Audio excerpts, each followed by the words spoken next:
Boa quarta, querida turma do EJA. Voltamos com nossa aula de Ciência da Natureza. Semana passada a gente teve correção dos exercícios. Hoje já iniciamos, continuando nossos estudos de Química. E aí hoje vai ser um assunto bem interessante, que é organização dos elementos. E a gente já falou um pouco sobre elementos, porém é muito importante ressaltar a organização dele. Foi feito por Dmitry Mendeleev lá por volta de 1869. E no início de estrutura da tabela periódica, ele tinha apenas 60 elementos, o que é muito diferente dos 118 elementos que a gente tem hoje. Esses elementos foram adquiridos com base em estudos, com base em estudos sintéticos de criação de novos elementos químicos. Para homenagear Dmitry Mendeleev, que foi esse criador que fez as leis periódicas, o elemento químico de número 101 é conhecido como Mendeleevium, que é aí uma homenagem a esse cara que foi um gênio na criação desse material. A tabela periódica está aí na telinha para vocês, é linda desse jeito. A gente já abordou alguns pontos sobre ela, mas hoje a gente vai um pouco mais a fundo. Nós temos os grupos, famílias, e a gente também tem uns períodos que a gente vai ver com mais calma. Professor, para que estudar a tabela periódica? A tabela periódica é como se fosse uma biblioteca para os químicos, pois é onde a gente tem o controle de todos os nossos elementos químicos, organização, número atômico, número de massa, prótons, as cadeias. A gente consegue construir as cadeias de acordo com os estudos da tabela periódica, tamanho do raio atômico, número de camadas, quantos elétrons eu tenho na minha camada de valência, quantos elétrons eu tenho na constituição total do meu elemento químico. É muita coisa e muita informação para uma coisinha tão pequenininha. Mas para vocês verem o quanto pode ter dado trabalho para criar essa tabela periódica. Mas vamos lá. A gente tem que ter noção que existem a classificação dos principais elementos. E a gente tem os metais, que são bons condutores de calor e eletricidade. A gente tem os não metais, que são maus condutores de corrente elétricas e de calor. E a gente tem os gases nobres, que não se misturam ali com ninguém, apresentam baixa ou quase nenhuma reatividade, sendo até pouco tempo considerados inertes. Esse povo é que não gosta de se misturar muito. A gente tem a classificação de metais representativos ou metais de transição, interno ou externo. Os representativos são aqueles cuja distribuição eletrônica apresenta S ou P. E os outros vão ter as outras camadas. Professor, eu não entendi esse SP. Nós já vimos que o átomo ele é dividido em camadas. Essas camadas vão ser as camadas K, L, M, N, O, P, Q. E aí, a gente dentro dessas camadas tem os subníveis. Os subníveis S, P, D, F. Nesses subníveis vão ser onde vão se acoplar os nossos elétrons. Então, dentro das camadas, que são essas camadas K, L, M, N, O, P, Q, eu tenho os meus subníveis S, P, D, F. 0, 1, 2, 3. E esses subníveis, eles vão ser a casa, assim, digamos, a localização dos nossos elétrons. O subnível S, ele pode comportar dois elétronzinhos. Imaginem um quadrado no S e ele vai acomodar dois elétrons. No subnível F, a gente vai ter aí uma quantidade de 6 elétrons. No subnível F, a gente vai ter 10 elétrons. E no último subnível, SPDF, no F, a gente vai ter os 14. Então, fica S2, o D, a gente tem 6, o P, a gente tem 10. E no último, a gente tem 14, que é o F. Professor, e para que serve isso? Para me saber a quantidade de elétrons que cada átomo vai ter. A gente sabe que o átomo tem um núcleo e tem uma eletrosfera. Minhas camadas ficam na eletrosfera. Então, meus elétrons ficam na minha camada, na minha eletrosfera, ok? Não se assuste, pessoal.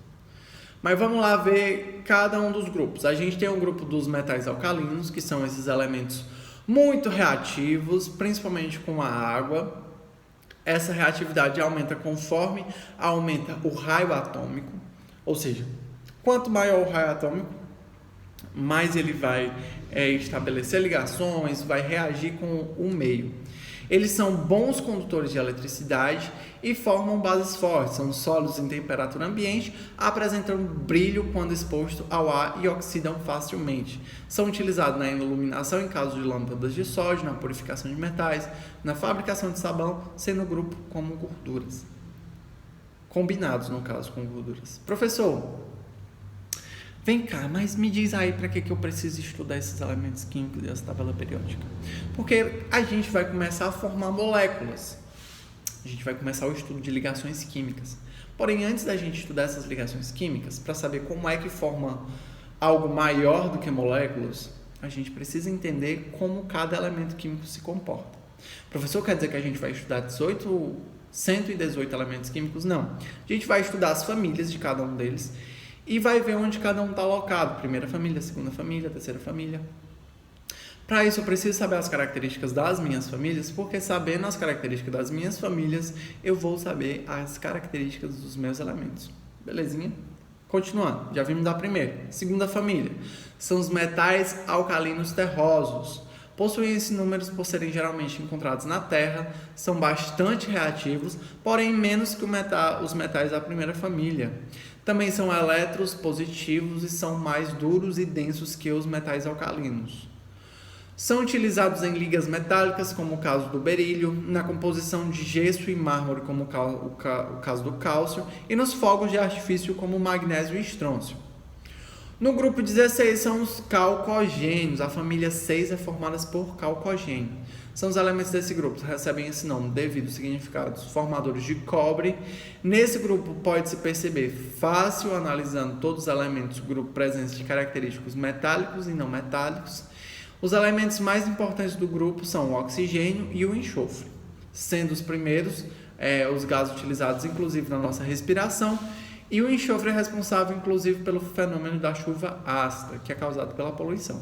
O grupo 17, que é a família 7, que são os halogênios, são os elementos mais eletronegativos da tabela periódica. O flúor ele é muito utilizado na aplicação de higiene bucal. E a última família aí, que são os gases nobres, que é a família 8, são basicamente inertes, então não reage muito. Professor, a gente não falou de todas as famílias. Não, a gente falou das famílias principais. Então já fica esse bizu para vocês que as famílias principais são os metais alcalinos, primeiro grupo, metais alcalinos terrosos, segundo grupo, os calcogênios, sexto grupo, os halogênios, o sétimo grupo, e os gases nobres, o oitavo grupo. Professor, e o carbono não é importante? Muito. Porém, ele é conhecido como família do carbono e a gente também vai estudar a família dele, mas com mais calma, ok?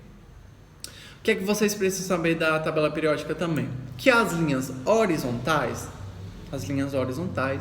elas são conhecidas como períodos, que são 7, e indica a quantidade de níveis de energia que cada átomo tem. Ou seja, quem está na primeira linha, por exemplo, o hidrogênio e o hélio, eles só tem uma camada, assim, digamos, ele só tem a camada K.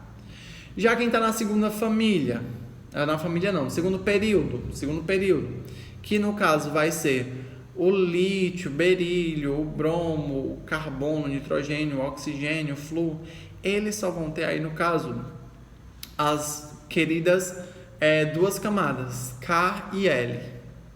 E assim, no descer da tabela, a gente vai ter a adesão de mais camadas. E isso são nas colunas horizontais. Nas colunas verticais, são as famílias ou os grupos, são 18. E, principalmente, eles são divididos em família porque cada um agrega alguma característica, ok? E aí, a gente vai ver as principais características, que são, por exemplo, os estados físicos, que a gente já sabe, são líquido, sólido e gasoso. Nesse caso, a gente vai trabalhar, por exemplo, os metais. São basicamente elementos químicos sólidos em temperatura ambiente que apresentam como principais características a condução de corrente elétrica. Os ametais, eles são elementos químicos que apresentam características contrárias aos ametais, ou seja, eles são péssimos condutores e são diferentes de sólidos. O hidrogênio, ele é o mais pam-pam-pam porque ele tem umas características próprias, é um elemento químico mais abundante no universo e apresenta características que não se assemelham a nenhum outro elemento químico. E os gases nobres, que são os últimos, são os elementos químicos encontrados no estado gasoso que apresentam grande estabilidade. Por essa razão, não necessitam de interagir com nenhum outro átomo. Lá no resumo de vocês, eu coloquei isso bem bonitinho e coloquei uma menção à tabela periódica. Na obtenção, a gente tem a obtenção natural, que são os elementos químicos produzidos na natureza, e os artificiais, que são produzidos pelo homem em laboratório, como o tungstênio, de número 92, e os cisurânicos, que são os números menores que 92. A gente também tem as propriedades periódicas. O que são essas propriedades periódicas? Que são de acordo com a organização das famílias, como a gente falou, e de onde cada um desses elementos irão estar. Quais propriedades periódicas a gente precisa saber, professor?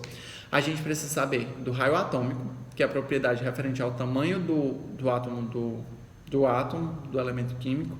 Energia de ionização, que é a energia necessária para retirar um elétron de um átomo no estado gasoso.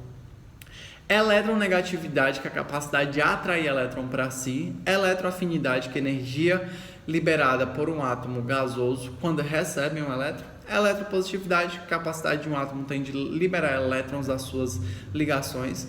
Ponto de fusão e ponto de ebulição, por meio da tabela periódica, podemos identificar certos apresentam qual tendência, e reatividade, que é o último, que vai dizer aí a capacidade que um átomo tem de reagir com o outro, formando novas substâncias, ok? Muita informação que a gente vai ter que ter nesse período de estudo da tabela periódica. E aí, com base nessas definições de raio atômico, energia de ionização, a gente vai estudar a tabela periódica em si. A gente pega o quadradinho da tabela periódica, que não é bem um quadrado, é um retângulo, e a gente tem como base ele. Imagine um retângulo na tabela periódica, e aí a gente vai começar os estudos. O raio atômico, ele tende a diminuir ou aumentar de acordo com a tabela periódica. Assim como a energia de ionização, ela cresce da esquerda para a direita, de baixo para cima, é a energia de ionização. Eletronegatividade também, da esquerda para a direita, de baixo para cima. Professor, não estou entendendo. Vocês veem que a energia ela vai crescendo nos grupos da direita para a esquerda, de baixo para cima. Ou seja, de acordo com cada elemento químico, ela vai aumentando. Quando chegar lá no finalzinho, ela vai estar muito elevada. Por isso que o flúor aí é considerado o elemento mais eletronegativo, e aí sucessivamente. Mas a temperatura de fusão, por exemplo, ela cresce da esquerda para o centro, da direita para o centro. Elas se encontram bem no meio. E ela cresce de baixo para cima nos primeiros grupos e de cima para baixo nos últimos grupos.